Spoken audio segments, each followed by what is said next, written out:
It's time for the Writer's Block, our weekly look at sports. We're going to look ahead and we're going to look back today as we come towards the end of the year. We've got some year in review. I'm Jenni Carlson here in the Oklahoman newsroom, joined by Cedric Golden, not in the Austin American-Statesman newsroom. I'm not exactly sure where you are, my friend. I'm in a remote locale that I will not disclose to the millions and millions of viewers watching the Writer's Block. Hey, let's leave it at that. We don't know where you.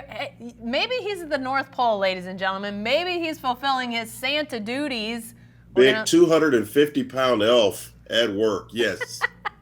All right, well, we'll leave it at that, but we will not leave football at that. We've got a lot to talk about as the college football season, postseason, really gets ramped up, Cedric. Obviously, the college football playoff, those semifinals are sitting out there in a little over a week, and some news breaking involving a team that both Cedric and I follow closely here in Big 12 country. Will be without Ronnie Perkins and potentially a couple other guys suspended under NCAA rules for that game against LSU. Cedric, obviously losing any players that play significant amount of time is important, but Oklahoma going against that LSU offense, losing one of its top pass rushers in Perkins potentially. How much does this hurt the Sooners going into that game against the Tigers?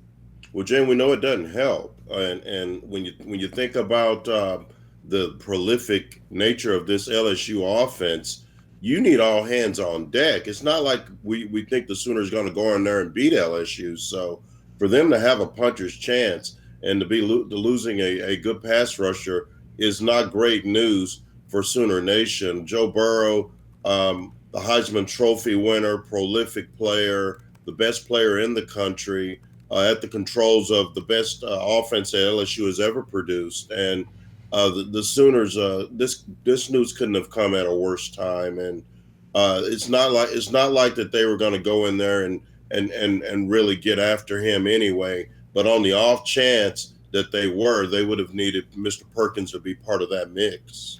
Yeah, the other two guys that are apparently part of this, Ramondre Stevenson, backup running back, and Trajan Bridges, one of the wide receivers, these two use some, not a mainstay like Perkins. Obviously, Cedric, you're right. I mean, you lose guys in a national semifinal, never a good sign. But I do think Ronnie Perkins' absence will be the most impactful because, as we found out also earlier this week, Kennedy Brooks, the running back for Oklahoma, will play in the semifinal. Had he been absent, then Ramondre Stevenson's absence would have, I'm not sure who would have run the ball besides Jalen Hurts for Oklahoma, but Kennedy Brooks being available, that's important for that running back position. But Perkins, obviously, Oklahoma's going to have to get pressure, Cedric, because to me, if you let Joe Burrow stand back there and throw to whoever he wants to throw to, that's a recipe for disaster for the Sooners. I'm not sure they can keep up with LSU without some defensive stops, some turnovers. They're going to have to figure out some other guys to get in there and do some business. Otherwise, it's going to be a long day. But do they have the defense to potentially make up for Perkins' absence? That's a big question mark, Cedric. I don't think they do. We cover the Big 12, and we know it's a wide open conference. We know that Alex Grinch has brought a new energy to this Sooner defense, but I wonder. I watched LSU in the second game of the season in Austin.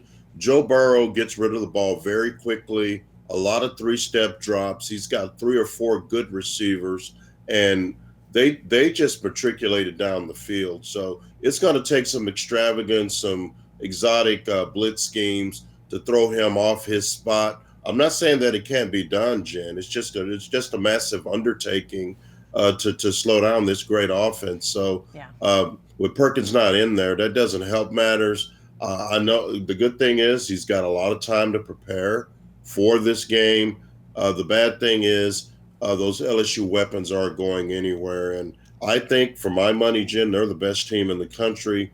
And it's going to be, in my opinion, I think it's going to end up being Ohio State and LSU in the finals. Well, we talked a week ago when the semis had just been announced that, I think we both liked LSU in that semifinal against Oklahoma to win. But then you look at Clemson, Ohio State, that's the primetime matchup of those semifinals. And it seems like that continues to be the matchup that you say, well, I could see it going Clemson's way. I could see it going Ohio State's way. Sounds like you still like Ohio State, Cedric. I do. I think when you have two of the three best players, Chase Young. Yeah. If the Heisman Trophy was a little bit more judicious between offense and defense, Chase Young probably could have won it because that's how great he was. Mm-hmm. He had a better year than Ndamukong Suh did in 2009, and Ndamukong got a lot of votes that year. Justin Fields has had a tremendous year, the former Georgia quarterback. People in Athens now are going, did we let the wrong guy go? We kept Fromm and let Justin Fields go. So I'm wondering. And then you have the J.K. Dobbins from my area down here in Austin LaGrange. J.K. Dobbins and Chuba Hubbard, in most years, one of those guys would have ended up in New York City in December, but they didn't. So those are some great players. I just think Ohio State is much more talented. If you look at Dabo Swinney, he insists that Clemson and Hunter Lawrence were way better than they were last year. So when they won it all, so I'm really interested to see that game. I love the LSU Oklahoma matchup. Neither one of these is a bad game, of course, but boy, that Ohio State Clemson, that's the one that people don't really know who's going to win. I think if you poll the nation, 90% of the people participating would say that LSU is going to beat OU, but that Ohio State Clemson will be closer to 50-50. No, I agree. And I think a lot of it has to do with the fact that you just don't know how good is Clemson because the ACC was just so down this year. You know, they rolled through most of their year.